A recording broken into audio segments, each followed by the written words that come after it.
नमस्कार मित्रों, स्वागत है आपका हमारे इस YouTube चैनल में। हो चुका है और आपको बर्बाद करने के लिए किसी भी हद तक जा सकता है। जल्द से जल्द उसे तीसरे को तोड़ दीजिए, क्योंकि आने वाले 7 दिन आपके लिए बहुत खतरनाक साबित हो सकते हैं। होली के बाद तंत्र मंत्र और काला जादू के प्रभाव बढ़ जाते हैं, और यही आपका छिपा हुआ दुश्मन इसका फायदा उठा रहा है। इस दुश्मन ने कई बार आपको बर्बाद करने की कोशिश की है, और कुछ हद तक वह सफल भी हुआ है। आप महसूस कर सकते हैं कि आपके जीवन में लगातार समस्याएं आती रहती हैं। कोई ना कोई मुसीबत सामने आती है। ऐसा कोई दिन नहीं होता जब आप परेशानी में ना हो। आपका मानसिक स्थिति भी बुरी तरह प्रभावित हो रहा है। इस दुश्मन ने तंत्र मंत्र के द्वारा आपका दिमाग भी जकड़ लिया है, और अब आप किसी भी कारण से गुस्से में आ जाते हैं, और गुस्से में अगर गलत कदम भी उठा सकते हैं। यह सब सिर्फ और सिर्फ इस दुश्मन की साजिश है। इसलिए आज की इस वीडियो को हल्के में मत लीजिए। आज मैं इस दुश्मन का चेहरा आपके सामने लाने जा रहा हूं। इस दुश्मन की वजह से आपके जीवन में इतनी सारी समस्याएं उत्पन्न हुई हैं। चाहते वह पैसों की किल्लत होकर लड़ाई झगड़ा कंगाली हो, इसके पीछे यही दुश्मन है, और इसने तंत्र मंत्र का सहारा लिया है। अब तक बहुत हो चुका। आपको और आपके परिवार को एक खुशहाल और शांतिपूर्ण जीवन जीने का हक है। यह दुश्मन कोई पराया नहीं, बल्कि वह इंसान है जिस पर अपनी अपनी जान लुटी थी, जिसकी आप बहुत इज्जत करते थे और जिस पर आप भरोसा करते थे। या वही व्यक्ति है जिस पर आप पूरी तरह से भरोसा करते थे। लेकिन अक्सर वही लोग धोखा देते हैं जो हमारे दिल के सबसे करीब होते हैं, और यह हुआ भी आपके साथ। तंत्र मंत्र और काले जादू से बचना बहुत जरूरी है। होली के बाद के समय में नकारात्मक संकेतियों का असर बहुत बढ़ा जाता है, और यह आपका दुश्मन इसका फायदा उठा रहा है। इसके साथ ही हवाओं में भी आत्माओं और प्रेस्टन का प्रभाव बढ़ जाता है। आपको इससे बचना चाहिए। आप बहुत भोले हैं और हर किसी पर जल्दी विश्वास कर लेते हैं, लेकिन इस समय आपको सावधान रहना होगा। अपनों के बीच भी संपत्ति और जायदाद के लिए धोखा और गद्दारी हो सकती है। इस समय यह बहुत जरूरी है कि आप किसी पर भी भरोसा करने से पहले उसे बुरी तरह से समझ ले। अब समय बहुत खतरनाक है और आपको शक रहना होगा, क्योंकि आजकल लोग पैसे के लिए हर हद तक जा सकते हैं। मित्रों, आपको यह जानकारी रहना होगी कि आपका दुश्मन बहुत ही शातिर है। आपको कभी भी यह नहीं समझ में आएगा कि वह कब आपके सामने आएगा और कब आपको तंत्र मंत्र से प्रभावित कर देगा। वह आपके घर तक आ सकता है और बिना आपके जानने के तंत्र मंत्र की क्रिया कर सकता है। जैसे ही वह ऐसा करेगा, आप देखेंगे कि आपकी परेशानियों और भी बढ़ जाएगी। आप पहले से ही परेशान हैं, लेकिन अगर अपने इस दुश्मन की पहचान नहीं की, इस रिश्ते को नहीं तोड़ा, तो यह आगे और भी बुरी परिणाम लग सकता है। या दुश्मन इतना खतरनाक है कि वह आपके पुतले घर तंत्र मंत्र कर सकता है। वह आपके शरीर के बालों को लेकर भी जानलेवा टोना टोक कर सकता है। प्यार की कहानी एक प्रेरणादायक और रोमांटिक कहानी है, जो प्यार की शक्ति और उसके महत्व को दर्शाती है। कहानी कुछ इस प्रकार है। एक छोटे से शहर में एक लड़का रहता था, जिसका नाम रोहन था। रोहन एक अच्छा और दयालु लड़का था, जो हमेशा दूसरों की मदद करने के लिए तैयार रहता था। एक दिन रोहन को एक लड़की मिली जिसका नाम प्रिया था। प्रिया एक सुंदर और मेहनती लड़की थी, जो अपने परिवार की मदद करने के लिए काम करती थी। रोहन और प्रिया ने एक दूसरे से बातचीत शुरू की, और जल्द ही वे एक दूसरे के प्यार में पड़ गए। वे एक दूसरे के साथ समय बिताने के लिए उत्सुक रहते थे, और वे एक दूसरे के साथ खुशी और आनंद का अनुभव करते थे। लेकिन रोहन और प्रिया के प्यार को उनके परिवारों ने स्वीकार नहीं किया। रोहन के परिवार ने प्रिया को एक अच्छी लड़की नहीं माना, और प्रिया के परिवार ने रोहन को एक अच्छा लड़का नहीं माना। रोहन और प्रिया ने अपने परिवारों की बातों को अनदेखा किया, और उन्होंने एक दूसरे के साथ रहने का फैसला किया। उन्होंने अपने प्यार को मजबूत बनाने के लिए एक दूसरे के साथ काम किया, और उन्होंने अपने सपनों को पूरा करने के लिए एक दूसरे की मदद की। अंत में रोहन और प्रिया के प्यार ने उनके परिवारों को भी प्रभावित किया, और उन्होंने रोहन और प्रिया के प्यार को स्वीकार कर लिया। यह कहानी हमें सिखाती है कि प्यार की शक्ति बहुत बड़ी होती है, और यह हमें जीवन में सफलता और खुशी प्राप्त करने में मदद कर सकती है। न्यू संघर्ष की कहानी एक प्रेरणादायक कहानी है, जो हमें संघर्ष और चुनौतियों का सामना करने के लिए प्रेरित करती है। कहानी कुछ इस प्रकार है। एक छोटे से गांव में एक लड़का रहता था, जिसका नाम रोहन था। रोहन का सपना था कि वह एक दिन बड़ा व्यवसायी बनेगा, लेकिन रोहन के पास पैसे नहीं थे, और उसके माता पिता भी गरीब थे।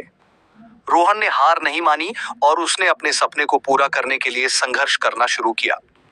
गांव में एक छोटी सी दुकान खोली और उसने अपने उत्पादों को बेचने के लिए कड़ी मेहनत की।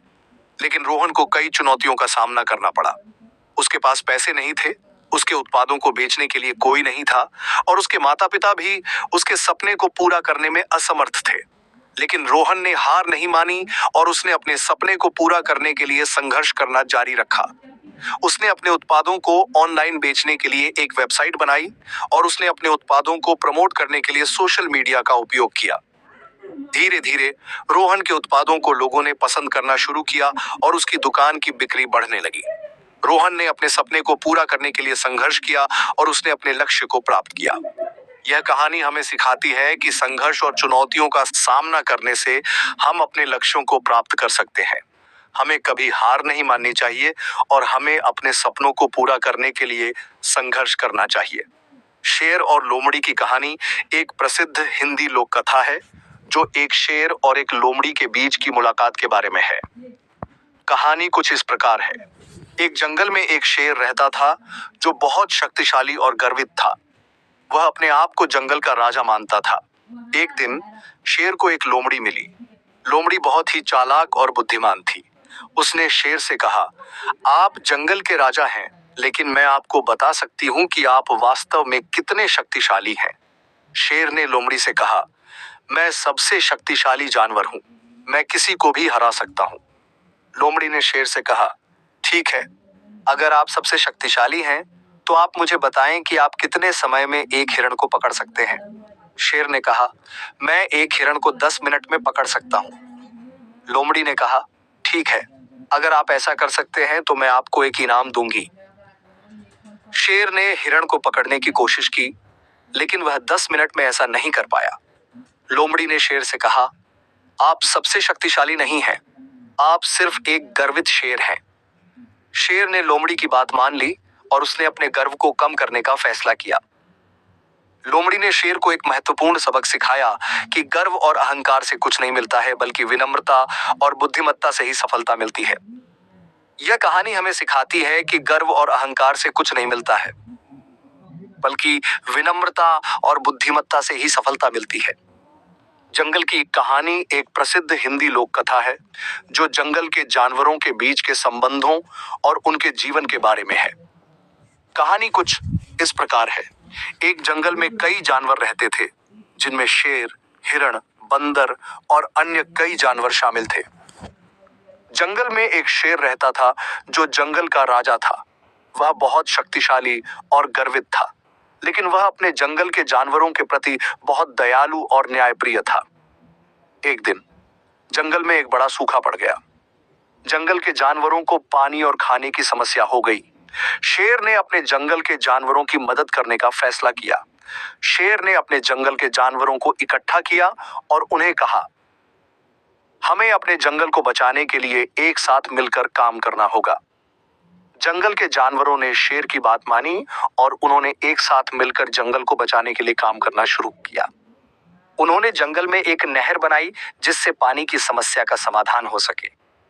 जंगल के जानवरों ने एक साथ मिलकर जंगल को बचाया और वे सभी खुशी और समृद्धि से जीने लगे। यह कहानी हमें सिखाती है कि एकता और सहयोग से हम बड़े से बड़े चुनौतियों का सामना कर सकते हैं और हम अपने समाज को बचा सकते हैं। राजा और प्रजा की कहानी एक प्रसिद्ध हिंदी लोक कथा है जो एक राजा और उसकी प्रजा के बीच के संबंधों के बारे में है। कहानी कुछ इस प्रकार है। एक राजा था जो अपनी प्रजा से बहुत प्यार करता था।